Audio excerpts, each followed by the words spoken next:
how can I become a better listener? And I think one of the things that I mentioned was one of the things I think PD, man, you shared this with me. So I grabbed it from you, man. And ever since, man, it's just been so rich. For sometimes it's just people, man. We just feel that everything we have to offer is good. We just feel that everything we have to say is top tier and they're going to get it off rip. And truth is, man, it will do wonders for you. Also, if you're a man on here, this will help you in your dating life. I think I was talking to Jeremy, man, yesterday. I think he had asked for I don't think he minds me sharing this, asked for, some tips on becoming a better listener. He's kind of listening and taking notes on some things that I've said in the community. He's like, man, yeah, like, what's that about, man? How can I become a better listener? And I think one of the things that I mentioned was one of the things I think PD, man, you shared this with me. So I grabbed it from you, man. And ever since, man, it's just been so rich.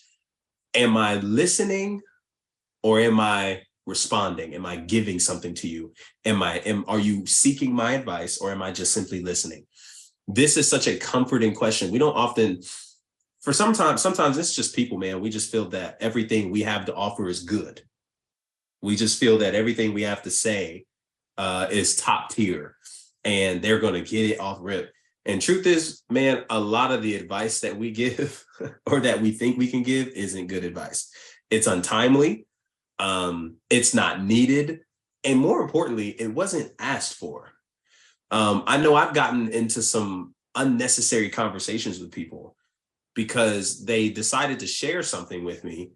And I just went in. I just started sharing stuff, right? I just started going in and giving my perspectives.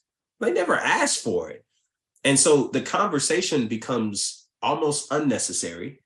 It can easily become a conversation where you're implicitly implying that like what you have to say is better than what they're offering. And so again, it results in a shutting down. They just stop responding, stop talking to you, because you're just trying too much. You're trying too hard in a lot of ways. And so it's important to ask that question because anything that's not asked for isn't welcomed. Some people just want to be heard. It's true. Most people do. Most people do, right? Some people just want you to hear where they're coming from. They might not even be looking for an answer right now. They just want to be heard and they want to be seen and they want to be understood. So asking that question of front hand actually, and then on top of that, saves me time, right? Like it saves me time. I don't have to go into this whole theological descriptions and trying to get into all these deep conversations if it's not even something you want. And you have to be okay and not take that as an offense. Right. Like you can't be in a place, you can't be offended and curious at the same time. You just can't. You got to choose one or the other. You can't be in a position where you're like, oh, you don't want to hear what I got to say? Like what I got to say ain't important? Like, who are you? That's so selfish in so many ways, because you're not the only one to preach the gospel. You're not the only one to share it. And there are so many other people who I won't say are more qualified, but have more in-depth information, knowledge, and experience to lend to the person that you're talking to than you do. So you got to be willing to move in humility. So as PD was mentioning, if you don't know something, say that. And don't be afraid that like they think that you're a fraud at your faith. Some people will. I can't control how you feel about that, right? But just because I don't know an answer to a very difficult and great question you asked does not mean that my faith is illegitimate. It just means I don't know. Man. Right? So it's don't be afraid of that either. But asking that question, man, is major because you're inviting them to you're giving them an opportunity to make the decision and verbalize to you whether they want to hear what you have to say or not. Gives them an opportunity, to decline and feel that they have a space in the conversation. It's true. That's just it. Yeah. So you got any thoughts on that? No, that's exactly right, man. I don't really have anything. You hit it. Asking permission, once again, show people respect. Show people that you respect them and that what they have to ask matters. That's just the most important thing. Just do that. It will do wonders for you. Also, if you're a man on here, this will help you in your dating life. Just as a side note. Just want you to know.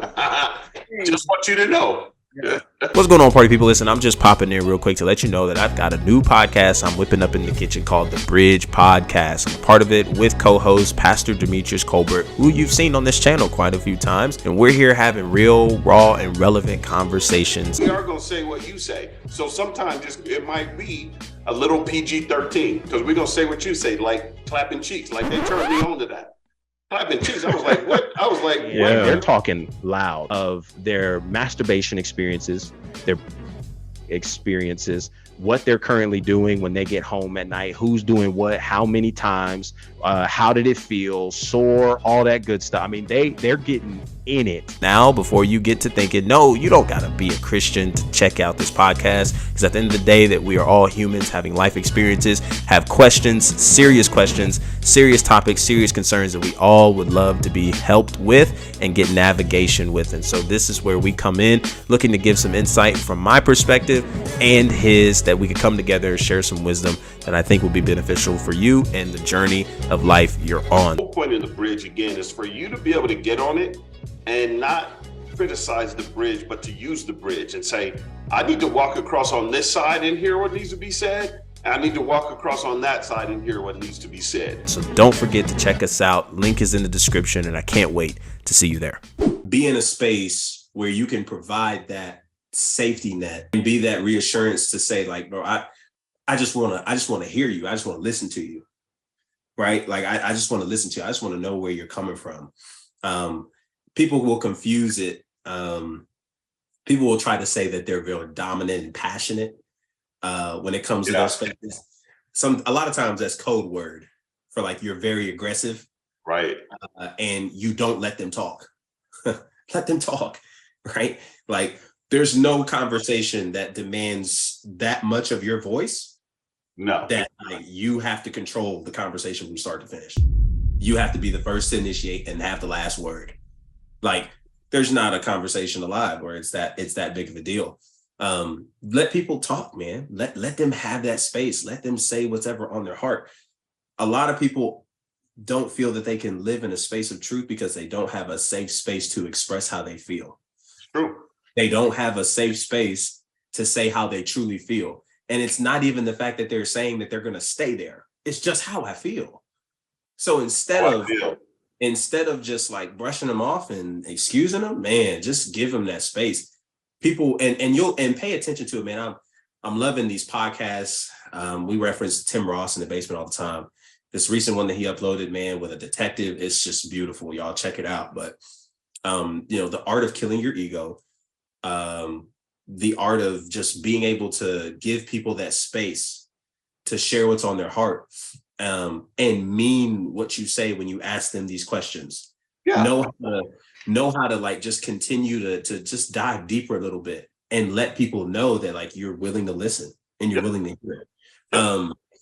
It just does so much wonders because people will just start telling you stuff. I haven't my recent experience I've had of this. Well, I won't say my most recent, but a recent. I'm at the gym, man. I'm hitting the weight room. I see this cat in there, man. He's about 6'4", right? I'm like, man, I could probably get some good footage with this cat, man. Good competition, good size, man. Just go and get a couple games in with him and leave.